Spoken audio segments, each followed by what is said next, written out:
In today's episode, I'm going to teach you how to front squat.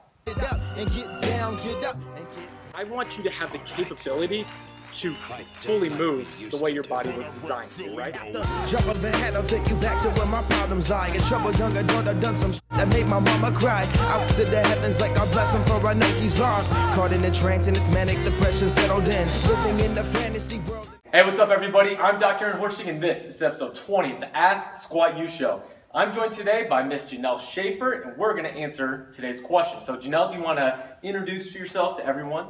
Hi, I'm Jenelle. I live in Kansas. I am a three-time CrossFit regional athlete. In 2014, 15, 16, I went as a team.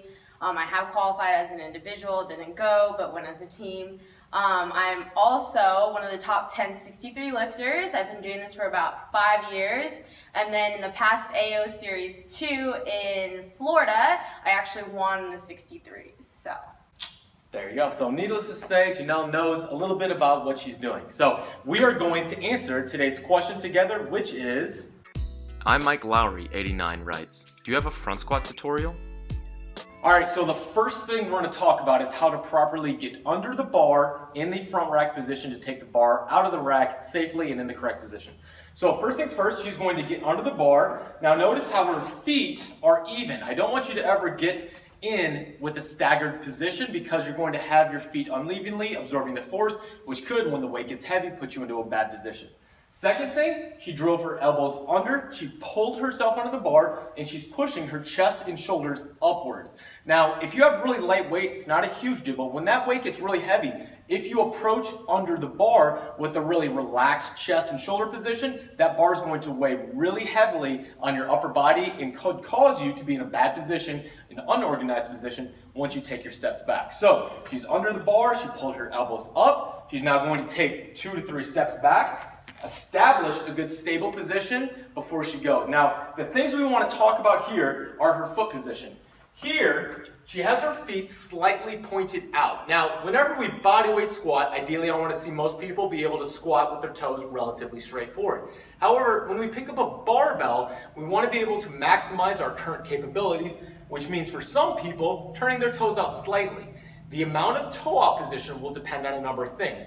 Their anatomy, their level of mobility, but finding something that's comfortable for them will usually be between 10 and 20 degrees. We don't want to turn them out excessively, and if you do, it means you may have a number of mobility restrictions you need to fix before you go on to squat a lot of weight. So she's got a slight toe out position. Her feet are in a good arched position in her shoes. She's not letting her feet collapse over. She's jamming her big toe into the ground. This is going to help her set up her feet in a good stable position. Remember, your feet are your body's base to your house of cards.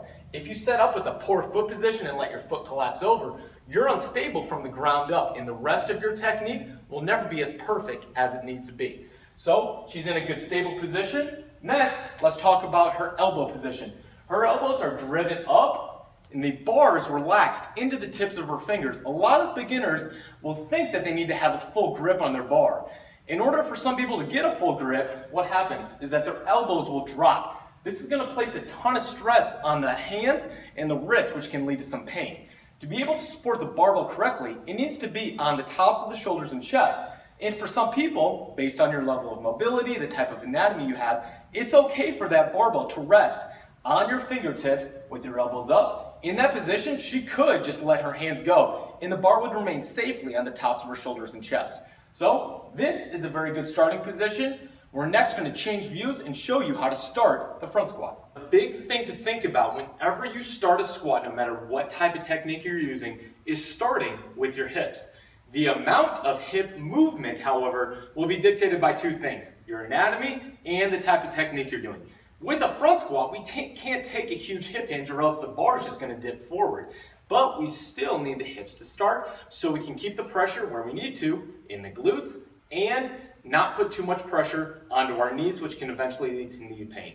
So, Jenelle's going to show us how to start the squat. It's a very small hip engagement, back, and then she's going to squat straight down. Now that barbell is going to remain over the middle of her foot, which means her body's in balance and capable of producing efficient force and power. Her elbows are staying up, then she's going to drive straight upwards.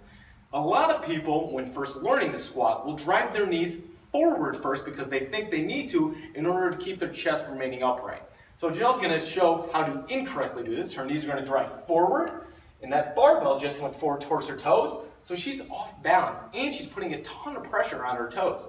Come straight back up. So just because you're doing a front squat does not mean you need to start with your knees. Your knees will bend when your hips engage. They just don't jam forward at the very start if we want to remain balanced and keep our knees in the right position. If she takes a huge hip hinge and really drives her hips backwards, her chest has to come forward as a compensation. This is what it's going to look like.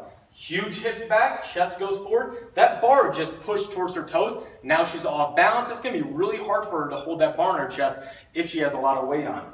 Back up. So that bar always needs to remain over the middle of the foot. All right, so now let's go over the correct tempo for a front squat. We know we have to start with the hips. What about how fast you should go on each portion? So Janelle's got a little bit of weight on the bar. She's going to show a nice controlled descent and ascent.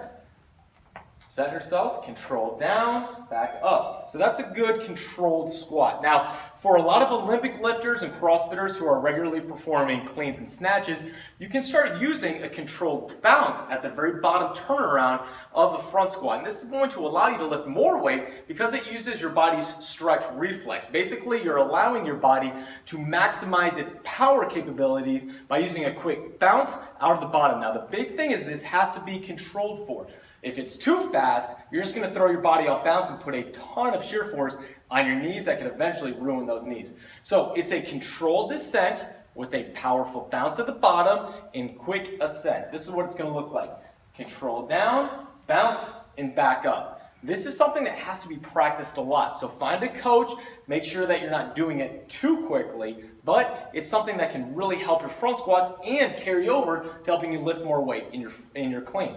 Now, you do not want to dive bomb, basically lose all your core stability and drop down real quick. This is what a bad front squat looks like. So she's going to go down and just drive all the way into the bottom. Now, when you have heavy weight, that's just going to bury you down there and, like I said, put a ton of shear force on your knees that can ruin them eventually. So there's a difference between a dive bomb and a controlled bounce, and this is a very skilled movement that requires a lot of practice. So start with an empty bar, lightweight, and eventually build up, but you have to be able to maintain control. So it's breathe, brace into your core like someone's about to jack you right in the stomach.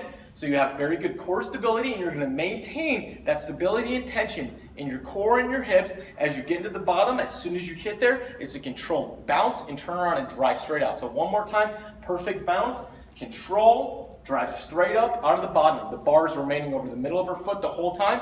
If we watch from the side, it's not going to bounce and drive forward. That's how we know if our bounce is too much, because it's pushing us off balance.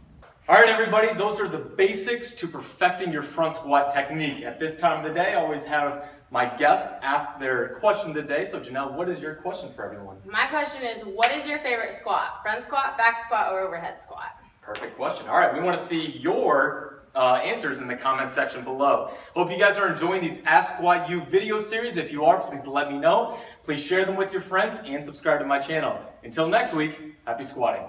Hometown hero on the road doing shows and sold out arenas. You can call me what you want, but you won't ever slow my dreams up. This is the vision of a dreamer. I seem to